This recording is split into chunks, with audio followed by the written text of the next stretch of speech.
एक राजा थे। वो प्रातः उठ करके टहलने के लिए निकलते और चलते चलते अपने शहर की सीमा से बाहर चले जाते हैं। शहर की सीमा के बाहर नदी के किनारे एक खेत था और उस खेत पर एक किसान हल जोत रहा था। सर्दी का मौसम था, हल्की हल्की सर्दी थी, उसके बावजूद भी वो पसीने से तरबतर था।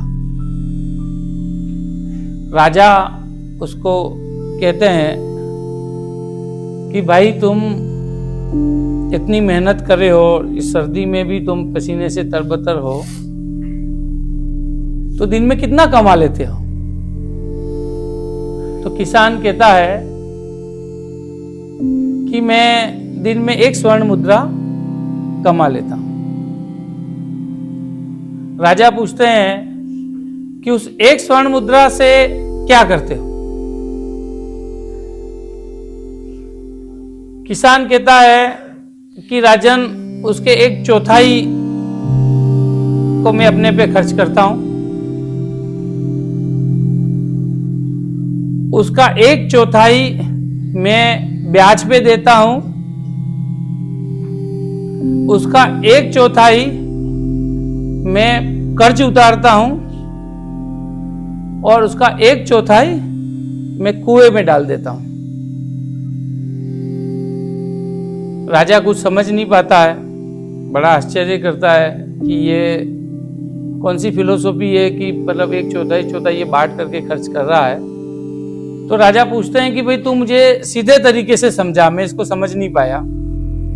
तो किसान कहता है कि साहब मैं 1/4 जो हिस्सा है उसको मैं और मेरी पत्नी के खाने पीने रहने पे खर्च करता हूं।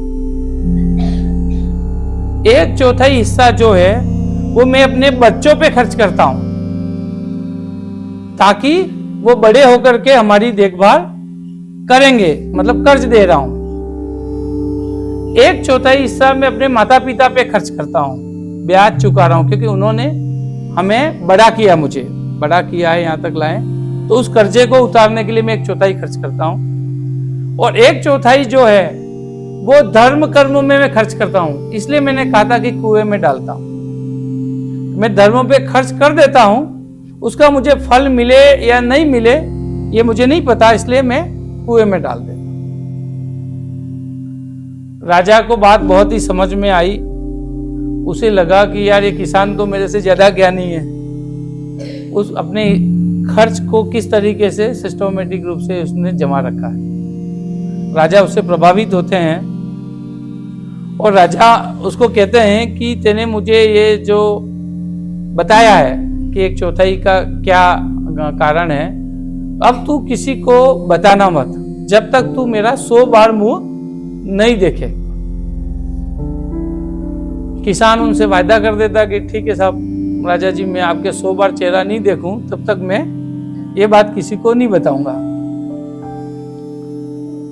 राजा दूसरे दिन राज दरबार में लगता है, बैठते हैं, अपने मंत्रियों से और दरबारियों से पूछते हैं कि भाई मैं कल भोर में टहलने गया था तो मुझे एक किसान मिला। किसान को मैंने पूछा कि भाई तुम दिन में कितना कमा लेते हो, तो उसने बताया कि मैं दिन में 1 स्वर्ण मुद्रा कमाता हूं। उसे खर्च कैसे करते हो, तो उसने बताया कि मैं 1/4 अपने पे खर्च करता हूं, 1/4 कर्जे पे देता हूं, ब्याज पे देता हूं, 1/4 पुराने कर्जे को उतारता हूं और 1/4 कुएं में डाल देता हूं। उसका क्या मतलब है बताओ? और जो बताएगा उसे मैं 100 स्वर्ण मुद्राएं इनाम में दूंगा। सारे दरबारी मंत्री बड़े असमंजस में कि यार इसका क्या मतलब होगा। खूब सोच विचार करते हैं। राजा उन्हें 2 दिन का अवसर देता है कि जो भी 2 दिन में इसका पता लगा करके आएगा उसको 100 स्वर्ण मुद्राएं इनाम में देंगे। एक मंत्री बड़ा बुद्धिमान था, होशियार था। उसने सोचा कि यार कल राजा शहर के बाहर ही गए थे, किसी किसान से मिले थे, इसका मतलब दूर नहीं होगा, वो तो पास ही होगा, तो मैं ही चला जाता हूँ, उसी किसान से पूछ के आ जाता हूँ। तो सुबह उठ करके वो मंत्री जी जाते हैं, कोई शहर के बाहर निकलते हैं, नदी किनारे वो खेत में वही किसान हल जोतते हुए मिल जाता है। उससे पूछते हैं कि भाई कल आपने राजा जी को क्या बताया था, 1/4 का क्या मतलब है? तो किसान कहता है कि भाई राजा जी को मैंने वचन दिया है कि जब तक मैं उनका 100 बार चेहरा नहीं देख लूं तब तक मैं उत्तर नहीं बता सकता। मंत्री बुद्धिमान था, वो अपने 7 स्वर्ण मुद्राएं लेके गया था, तो उसने 100 स्वर्ण मुद्राएं निकाल करके उसको दे दी। उसको कहा कि देख ले भाई राजा जी का चेहरा उसमें स्वर्ण मुद्रा पे है। तो किसान ने स्वर्ण मुद्रा उठाई, चेहरा देखा, दूसरी उठाई, मतलब 100 स्वर्ण मुद्रा उठा के रख ली, 100 बार चेहरा देख लिया। किसान ने उसको बता दिया। दूसरे दिन मंत्री ने आकर के राजा को बता दिया। राजा को लगा ये बात तो किसान ने ही बताई दिखती है। राजा बड़ा क्रोधित होते हैं कि किसान ने मतलब मेरे साथ धोखा किया, मेरे वचन को तोड़ दिया उसने और बता दिया। तो तुरंत ही सैनिकों को भेज करके बुलवाया जाता है किसान को। किसान राज दरबार में आता है, उसको पूछते हैं कि भाई तेरे को मैंने कल जो कहा था उसमें तेने क्या वायदा किया था? उसने कहा साहब मैंने वायदा किया था आपसे कि मैं आपका 100 बार चेहरा देखूं उसके बाद मैं आप ये बात बताऊंगा। तो फिर तुमने वायदा तोड़ कैसे दिया? उसने कहा नहीं, मैंने 100 बार आपका चेहरा देखा है, ये रही 100 स्वर्ण मुद्राएं, प्रत्येक पे आपका चेहरा है, ये देखने के बाद ही मैंने ऐसे बताया है।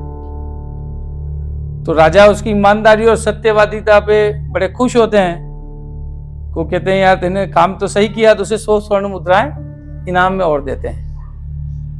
तो मतलब आपको किसी भी बात में ईमानदारी रखनी ही चाहिए और आपकी ईमानदारी का इनाम आपको 100% मिलेगा। इसलिए ईमानदारी जब जब भी परखी जाए, अच्छा ईमानदारी परखी जाएगी ये तय है। कोई ये नहीं सोचे कि मेरी ईमानदारी परखी नहीं जाने वाली है, तो ये उसकी गलतफहमी है। जैसे कभी कबूतर के सामने बिल्ली आ जाए तो अपनी आंखें बंद कर लेता है, तो समझता है कि बिल्ली ने देखना बंद कर दिया। ऐसा नहीं है, बिल्ली तो उसको देख ही रही है, उसका देखना बंद हुआ है और उसका देखना बंद होने की वजह से उसके बचाव के सारे उपाय बंद हो गए। यदि वो स्वयं भी देख रहा होता तो बचाव का प्रयास करता। यदि आप ही अपनी आंखें बंद कर लेंगे और आपको लगेगा कि मुझे मेरी ईमानदारी को कौन देख रहा, मैं तो मेरे रूम में क्या कर रहा हूं या मेरे वर्क स्थल पे क्या कर रहा हूं या मैं कहीं और हूं तो क्या कर रहा हूं, मेरी पत्नी कहां देखने आ रही है, मेरा दोस्त कहां देखने आ रहा है या मेरा बॉस कहां देखने आ रहा है, यदि आप ऐसा मानते हैं तो आप अपने आप से धोखा कर रहे हैं। क्योंकि एक न एक दिन ईमानदारी परखी जाएगी और वो खुलेगी। झूठ, कपट, धोखा कभी भी आपका सगा नहीं हो सकता।